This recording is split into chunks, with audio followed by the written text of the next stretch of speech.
Lou Guidino is in his 8th season as an assistant coach at Indiana State. The longtime familiar face is trusted to make some decisions most assistant coaches are not permitted to make. For one, he's great with the guys, and two, he's more than just my right hand. You know, he makes a lot of the decisions that we make, and maybe as a coach, the head coach gets credit, but what we've done, Lou and the other guys make a lot of decisions. I let them do the scouts and suggest, and we usually go with the game plan they come up with as the defensive coordinator. We've always been a good defensive team here, and a large part goes to Lou, but he makes a lot of decisions. He does a lot of the work that maybe I should be doing, but there's no way I could function without him. Justin Gant has played for Lansing and Guidino for 4 years. He has great appreciation for the preparation that Guidino puts into his job of putting his team in the best possible position to succeed. He's a good guy, and he knows a lot about basketball. When he does the scouting report, he knows the plays just as well as the other team, and he always has a perfect game plan for us. He knows the game, and he knows the way that to talk to us players to get us focused to the scout at hand, and really works at getting us ready for each game, and he always does that. So he's a really smart guy, and we're glad to have him. And Lansing says without question, Guidino has the ability to be a head coach at the college level. Oh, he's going to be a great head coach. There's no question. He's ready now. He's been ready. He's going to be a terrific head coach. Well, you are now on a lot of years running with Lou Guidino by your side. 5th year, you as the head coach and him as your top assistant. Boy, the trust factor, I would think, is out of the roof. Yeah. I wonder a lot how Dana, his wife, puts up with him. I know people should wonder how I put up with him. No, Lou is so important to this program. He could be sitting here right now. I mean, he's a head coach in waiting. He's as good as anybody I've ever been around with all aspects of the program. He makes a lot of the decisions, whether it be in game or just day-to-day operations. Tremendous recruiting, tremendous scouting and preparing his team, unbelievable with the guys, and nobody works harder, nobody more loyal, and then to top it off he's just as good a friend as a guy could have. And when you're the head coach, technically the program belongs to you.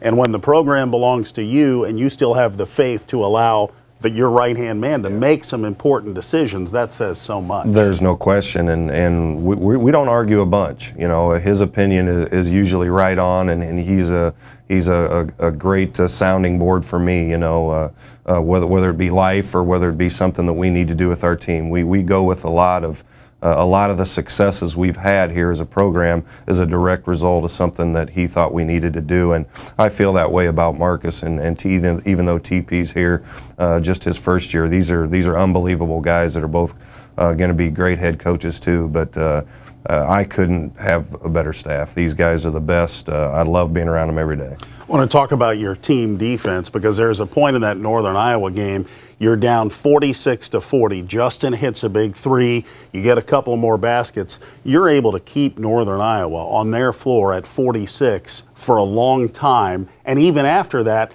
they weren't making field goals. They got a lot of their points from the free throw line. You really made life tough for them on the offensive end. About 2 in the morning, I saw that they even had that on the ticker, that they only made 2 field goals in the last 10 minutes, where they didn't shoot a free throw in the first half. They shot 29 in the second. And I'm not saying we didn't foul them some. We certainly did, but a little tighter whistle in the second half, and I thought we were in attack mode the whole time. We had our chances. We really did, and we got the lead there, and they made they got to the line, made some key free throws, and we didn't quite execute the way we needed to, but to have a chance to win at that place. And I talked to Jake after the game. I said, Jake, how'd you feel like you played? And he thought they played very well. So that made me feel good too. I hate losing. I absolutely hate losing, but I'm encouraged at the competitiveness and how we stuck together and fought in that game, and we keep improving moving forward. We're going to win more than our share. And certainly you won your first 5 games in the league, but you look at how you played on the road at Northern Iowa, and getting that second win over a talented Illinois State team, to be able to do that, that is not something a team that hasn't just legitimately come a far way would be able to do. We've come a long way from anybody that saw us before Christmas, and it is at the defensive end. And on offense, we're sharing it more. We're unselfish, and we're playing together, and we're learning as we go. and we're going to need to. We're going to need to improve. But I just keep telling the guys that if we keep banging it out and improving, let's have a bigger picture in mind here. We can continue to improve, be right there in the hunt, and then improve going to St. Louis and have a chance. And one more quick one. How important was tasting the early season success in the Valley, getting that confidence to the overall learning process and the coming together? You got to have some success. You know, if losing is infectious, it's contagious, and we're guilty of that a little bit. You know, we had to find a way to win. We had to learn how to way to win. Some of the veterans knew it, but we have to have more guys than just your 4 or 5 guys. So they've continued to work at it and come together with it, and hopefully we'll continue to reap the rewards. And a big one later today at home against Loyola. We'll talk about that and a Tuesday showdown down in Evansville when we come back.